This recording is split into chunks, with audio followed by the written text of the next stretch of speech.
మర్మములు. సహోదరుడు భక్తసింగ్ గారి అనుభవములో దేవుడు ఆయనకు బయలుపరిచిన దైవ మర్మములు. సువార్త ప్రకటించుచు, సమాధానము చాటించుచు, సువర్తమానము ప్రకటించుచు, రక్షణ సమాచారము ప్రచురించు వాని పాదములు.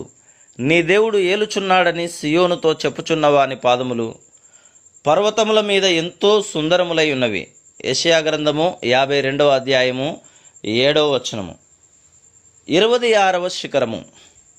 సుందరములైన పాదములను కలిగి ఉండుట ఎంత గొప్ప ఆధిక్యత!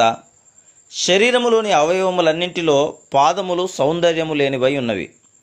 అయితే మన స్నేహితులకును ఇరుగు పొరుగు వారికి రక్షణ వర్తమానము అందించుచున్నప్పుడు సుందరమైన పాదములు మనం పొందగలము. ప్రతి విశ్వాసియు ప్రభువైన యేసుక్రీస్తు యొక్క సాక్షి అయి ఉండవలెను. వాక్యోపదేశకుడుగాను బోధకుడుగాను ఉండుటకై తర్ఫీదును మనం పొందనవసరం లేదు. ఆయన సహాయముతో పలికిన కొద్ది మాటలే కొందరికి రక్షణను తేగలవు. నీకు సుందరమైన పాదములున్నవా? లేనట్లయితే నీకిమ్మని ప్రభువును అడుగుము. శ్రమలు, పరీక్షలు, కష్టములలోనున్న మన ఇరుగు పొరుగు వారికి జీవము గల సత్యవంతుడైన దేవుని వర్తమానమును ఇవ్వగలము. శ్రమలలోనున్న వారి కన్నీళ్లు ఎవరునూ తుడవలేరు.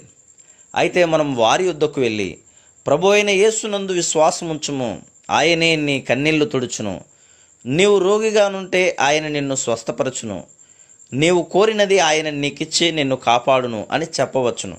ఆ రీతిగా అనేకులు యేసుక్రీస్తు ప్రభువునకు పాదములుగా కాగలిగిరి.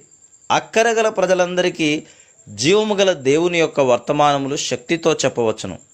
అట్లు చేయుటకు ఎక్కువ జ్ఞానము, తెలివి యొక్క అవసరత లేదు. మరి నీ సంగతేమి? నీవు వికారమైన పాదములు కలిగి ఉన్నావా, లేక సుందరమైన పాదములను కలిగి ఉన్నావా? నీ పాదముల విషయమై నీవు సిగ్గుపడుచున్నావా?